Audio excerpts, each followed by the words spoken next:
네, 허반석의 작전 리포트 출발해 보도록 하겠습니다. 서경의 산업부장 허반석 전문위원과 함께합니다. 어서 오세요. 네, 안녕하세요. 네, 반갑습니다. 자, 어제부터 이제 새해 첫 거래일이었는데 이번 주 좀 주목해 볼 만한 업종을 리오프닝이라고 짚어주셨습니다. 과연 어떤 종목일지 화면으로 바로 확인해 볼게요.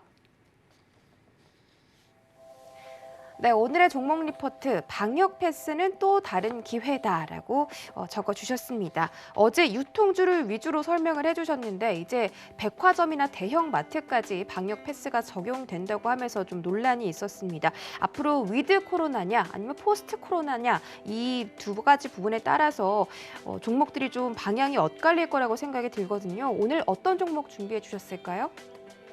네, 이번 주 작전 리포트의 주제는 리오프닝이고요. 오늘의 종목은 BGF 리테일과 GS 리테일입니다. 12월 8일 현대차증권과 12월 21일 DB금융투자 리포트를 가지고서 설명을 좀 드리도록 하겠습니다.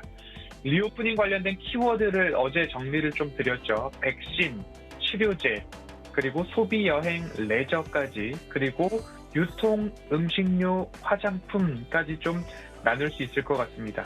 일전에 제가 호텔신라를 말씀을 드리면서 백화점, 대형마트, 편의점, 면세점 순으로 관심을 가져야 되고 백신 공백기를 지나자마자 백신이 이제 우리가 접종을 시작할 때쯤 호텔신라를 좀 말씀을 드렸습니다. 그때까지만 해도 변이 바이러스가 없었기 때문에 바로 포스트 코로나를 우리가 준비할 수 있는가에 대한 기대감들이 너무 많았기 때문입니다. 하지만 포스트 코로나보다 이제는 점진적 위드 코로나 쪽으로 방향성이 잡혀가는 모습입니다.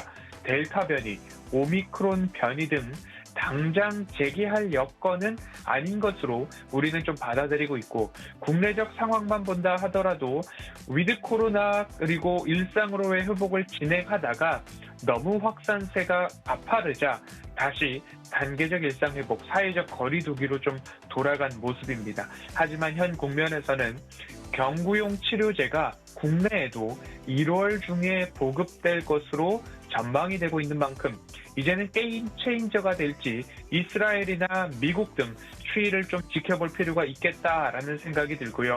하지만 오늘 아침 뉴스에서 보듯이 프랑스에서 또 다른 변이가 나타났다라는 이야기가 나오고 있지만 오미크론에 대한 이야기들은 좀 긍정적입니다. 중증 환자나 입원 환자 비율이 다소 적다. 그래서 치명률로는 굉장히 낮다. 이제는 이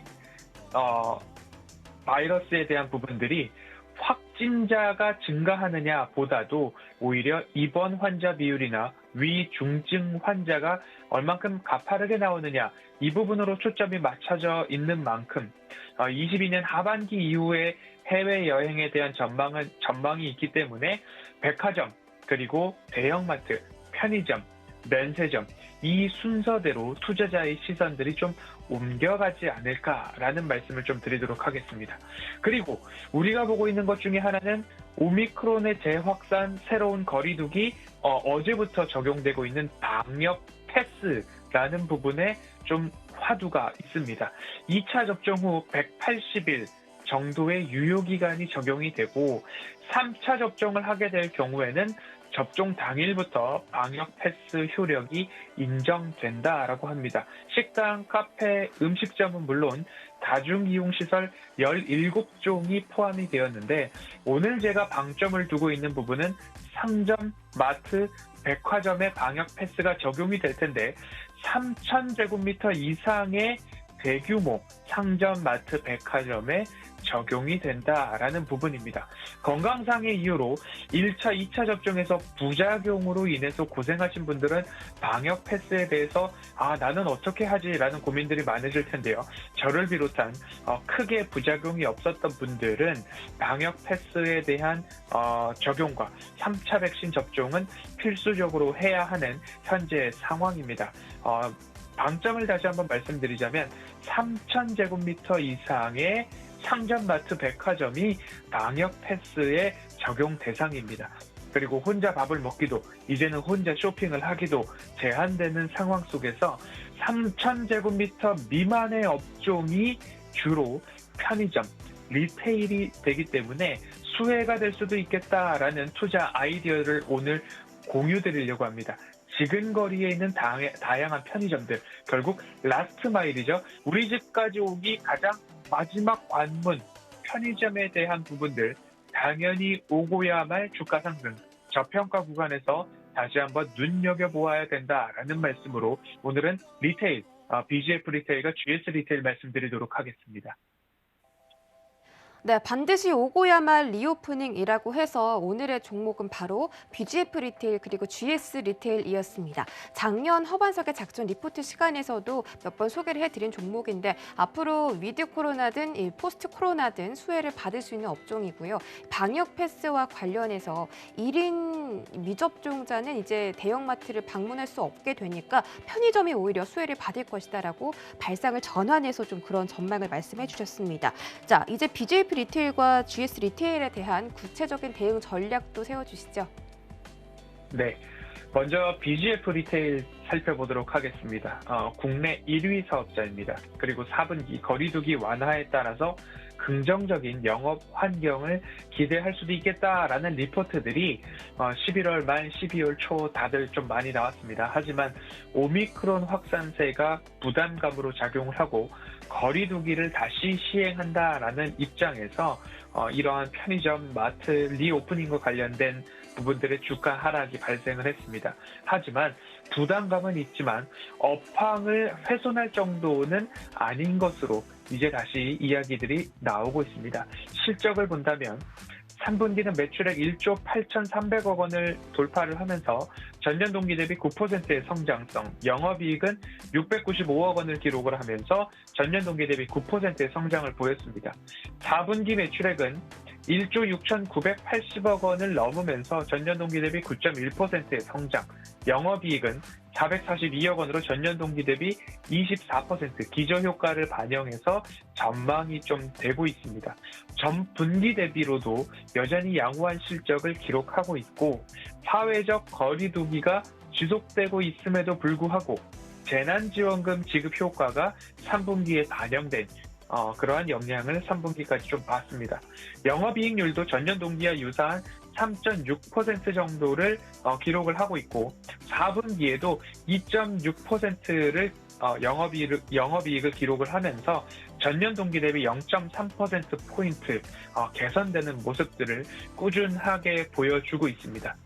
22년도 실적들을 본다면 매출액은 7조 1,300억 원을 돌파를 하면서 전년 대비 6% 가까운 성장성이 전망이 되고 있고요. 영업이익은 2,107억 원으로 전년 대비 8.6%의 성장성을 이어갈 것으로 보이고 있습니다. 결국 차트상 저위험 구간에서 이렇게 매출액과 영업이익이 차분하게 상승하고 있는 기업들에 있어서는 차트상 저위험 구간에 내가 매수를 할 수만 있다면 그 구간이 곧 좋은 주가 상승의 여력으로, 주가 상승의 시작으로 볼 수 있겠다라는 말씀을 드리고 싶고요. 그리고 두 번째로는 주가가 아직도 부진하고 있는 GS 리테일입니다. 2위 사업자입니다. BGF 리테일이 1위, GS 리테일이 2위인데요.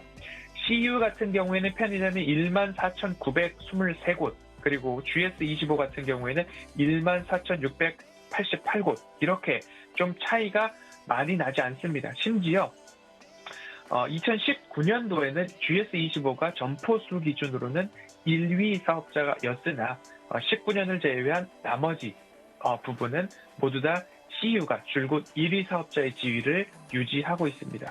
매출 증가율이 CU 같은 경우에는 직전 분기 대비 따박따박 7% 내외의 성장성을 보이고 있는 반면 GS25는 3%대의 매출 증가율을 보이고 있기 때문에 점포수뿐만 아니라 매출 증가율에 있어서도 CU가 줄곧 1위를 차지하고 있는 모습입니다만 매출 비중을 본다면 GS 리테일이 편의점과 슈퍼마켓 매출 비중이 전사 부문 92%까지 기록을 하고 있기 때문에 앞으로 뭔가 거리두기 확대 또는 리오프닝 또는 방역 패스에 따른 가까운 편의점들의 수혜가 일어날 경우에는 GS 리테일도 좀 주목을 해보시자라는 말씀을 드리면서 4분기에 대한 부분들을 조금 주목해 볼 필요가 있습니다.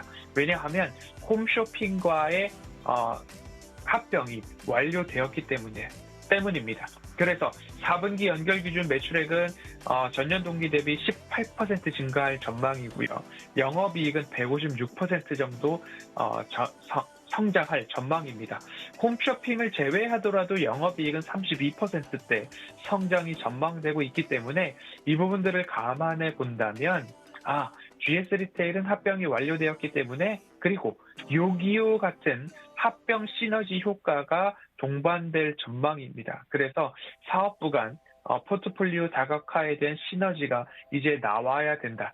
통합 물류, 라스트 마일, 배송에 대한 부분이죠. 그리고 오프라인 점포가 픽업 센터로 활용이 된다면 비용 절감은 물론 온라인 트래픽을 확보하고 고객 수 확보까지도 이어갈 것을 목표로 하고 있기 때문에 4분기 실적, 그리고 라스트 마일, 배송, 홈쇼핑과 요기요 인수 효과가 4분기부터 하나하나 나오지 않을까라는 전망들이 좀 나오고 있기 때문에 오늘 BGF 리테일과 GS 리테일은 대형 마트에 방역 패스가 적용이 된다면, 그러면 건강상의 이유와 여러 가지 이유로 인해서 대형마트 3,000제곱미터 이상의 마트 상점을 이용할 수 없는 분들은 나와 가장 지근거리에 있는 편의점들 쪽으로의 매출, 그리고 발걸음이 더 많아지지 않을까라는 쪽으로 생각을 해보게 되었습니다. 이러한 시너지 효과들도 있을 것이고요. 그리고 한 가지 더, GS 리테일 같은 경우에는 카카오 모빌리티 지분을 인수했고 배달 플랫폼 요기요 인수를 해서 여기에 대한 시너지가 증명될 경우에 너무 오래 쉬었다라는 개인적인 생각이 좀 들기도 합니다. 그래서 반드시 오고야 말 리오프닝, 그리고 반드시 오고야 말 주가 상승에 대한 기대감으로 오늘은 BGF 리테일과 GS 리테일 여기까지 좀 살펴보도록 하겠습니다.